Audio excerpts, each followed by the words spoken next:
आज कुंभमेळा मंत्री गिरीश महाजन हे नाशिक त्र्यंबकेश्वर रस्त्याची पाहणी करणार आहेत। मागच्या काही दिवसांपासून या सगळ्या रस्त्यांसंदर्भात अनेक आरोप आणि प्रत्यारोप होत आहेत। या संपूर्ण रस्ता रुंदीकरणाला जी जागा लागणार आहे ते अतिरिक्त जागा संपादन करण्यासाठी स्थानिक लोकांनी विरोध केलेला आहे आणि त्यानंतर एकूणच काही दिवस हे आंदोलन हे चाललेलं आहे आणि आज कुंभमेळा मंत्री गिरीश महाजन या संपूर्ण भागाची पाहणी करणार आहेत आणि म्हणूनच सगळे स्थानिक लोक असतील आणि लोकप्रतिनिधी असतील हे सगळेजण गिरीश महाजन यांना भेटण्यासाठी आणि चर्चेसाठी आलेले आहेत। आपल्यासोबत राष्ट्रवादी एकूणच काँग्रेसचे आमदार आहेत। तेही गेल्या काही दिवसांपासून स्थानिकांचा विरोध आहे। जे रस्ता रुंदीकरण आहे ते रुंदीकरणाला विरोध नाही पण अतिरिक्त जागासाठी विरोध आहे। जसं आपण सांगितलं की रस्ता करण्याला विरोध नाही आहे, पण NMRDने जे काही 50 मीटर ॲडिशनल सोडून रस्त्याचं 30 मीटर सोडून जे ॲडिशनल 50 मीटर मागतायत त्याच्यासाठी सर्व शेतकऱ्यांचा विरोध आहे। कारण आज लोकांनी मागच्या ज्या त्यांच्या पूर्वजांच्या जमिनी होत्या त्या विकून फ्रंटला म्हणजे एकर विकले आणि गुंठेवारीवर आलेले आहेत आणि गुंठेवारीमध्ये त्यांचा छोटा मोठा व्यवसाय असेल, त्यांचं एखादा हॉटेल असेल, एखादं घर असेल, हे त्यांनी पेस्टिसाईडचं समजा दुकान आहे, इथे विविध कार्यकारी सोसायटी ज्याला सहकार खात्याची परवानगी आहे अशा सोसायट्यांना जर नोटिसा पाठवून डायरेक्टली काढण्याच्या जर कारवाई ही NMRDने सुरू केलेली आहे, त्याला शेतकऱ्यांचा विरोध आहे। आज 15 मीटर रस्त्याला कुठलाही विरोध शेतकऱ्यांचा नाही आहे।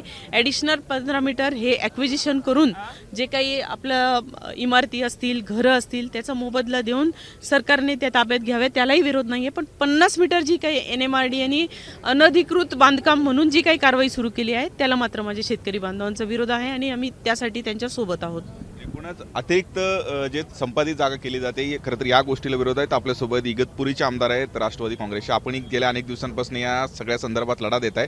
समजा हे लढ्यानंतर सुद्धा हे 50 मीटर जे अतिरिक्त जागा आहे ते संपादित केलंच तर आपली काय भूमिका नाही? संपादित केलं तर आम्हाला बाकीचं इथून म्हणजे गावं सोडूनच जावं लागेल।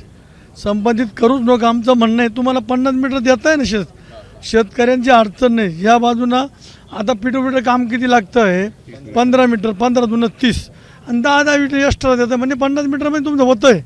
तुम्ही नगरपालिकेमध्ये 45 मीटर घेता, दोन्ही नगरमध्ये 12 मीटर, तुम्हाला 100 मीटर कशाला पाहिजे?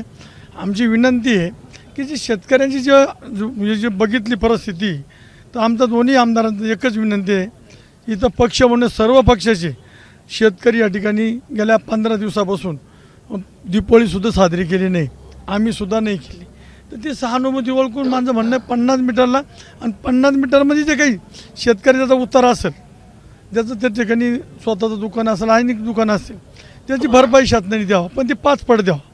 जसं तुम्ही एखादं धरण बांधायला घेतलं त्या मूल्यांकनचे 5 पट तिथं द्यावं, इथं पण 5 पट द्यावा, हीच आमची विनंती। अशा पद्धतीच्या वेगवेगळ्या मागण्या आहेत। या संपूर्ण रुंदीकरणासाठी जे अतिरिक्त जागा संपादित केलं जात आहे ते जागा संपादित एकूणच करू नका अशा पद्धतीची जी माहिती आहे ते लोकप्रतिनिधी असतील किंवा स्थानिक सगळ्या लोकांनी दिलेली आहे। काही महंतांनी सुद्धा या संपूर्ण या अतिरिक्त जे जागा संपादित केलं जात आहे या सगळ्या जागेला विरोध केलेला आहे। महाराज, आपण आधीपासून या सगळ्या गोष्टीच्या विरोधात लढतायत। आज कुंभमेळा मंत्री येत आहेत गिरीश महाजन, मागच्या काही दिवसांपूर्वी यात कारवाईला सुद्धा स्थगिती देण्यात आलेली आहे। आता काय एकूणच तुमची मागणी असणार? आमची मागणी अशी आहे की जे काही जनसामान्याचा जो आक्रोश आहे, जे काही शेतकरी आहे तर शेतकऱ्यांचं जे काय म्हणणं आहे की 22.5 मीटरचा जो क्रायटेरिया आपल्याला महानगरपालिकेला दिलेला आहे, परंतु शेतकरी इथं समंजसाने 25 मीटर द्यायला तयार आहे एक साईडनी, म्हणजे याचा अर्थ होतो की 50 मीटर आपल्याला रस्ता रुंदीकरणासाठी उपलब्ध करून देणार आहेत। तर ज्यावेळेस आम्ही मुख्यमंत्री साहेबांना भेटलो त्यांनी पण आम्हाला तेच आश्वासित केलं की ज्याही लोकांचं कोणाचं नुकसान होत असेल तर त्यांना आपण कॉम्पेन्सेशन म्हणून देऊ, परंतु आमची अशी मागणी आहे की जर आपल्या पार्किंग वगैरे जे आहे ती शहराच्या बाहेर असेल तर शहरामध्ये म्हणजे त्र्यंबकेश्वरला जे काही कुंभमेळ्याच्या दृष्टिकोनातून लोक येणार आहेत त्यांची जर पार्किंगचं बाहेर असेल तर एवढा मोठा रस्ता करून नेमकं शासन काय साध्य करणार हे काही माहीत नाही। म्हणून आमची एकच मागणी आहे की जे काही स्थानिक शेतकरी आहे, स्थानिक व्यापारी आहे, त्यांच्या सगळ्यांचा एक आदर ठेवून शासनाने जर 50 मीटर रस्त्याच्यासाठी जे काही ॲक्विजिशन करण्याच्या जे काही भूमी संपादन करण्याचा मागणी केलेली आहे त्याला म्हणजे हरकत म्हणजे कुठलीही हरकत नाही। तर अशा पद्धतीचे वेगवेगळ्या मागण्या आहेत आणि खरं तर याच सगळ्या लोकांबरोबर चर्चा करण्यासाठी कुंभमेळा मंत्री गिरीश महाजन येत आहेत। मी आता नाशिक त्र्यंबकेश्वर हायवेवरतीच आहे। खरं तर मागच्या कुंभमेळ्यामध्ये हा संपूर्णपणे जो आहे तो रस्ता करण्यात आलेला होता।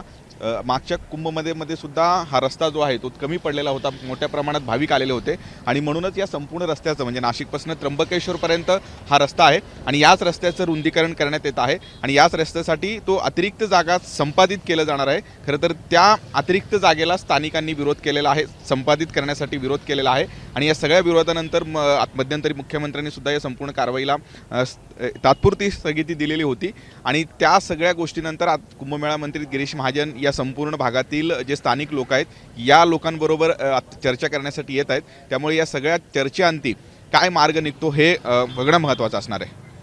व्हिडिओ जर्नलिस्ट दीपक सह मी किरण गोटूर, जय महाराष्ट्र न्यूज, नाशिक।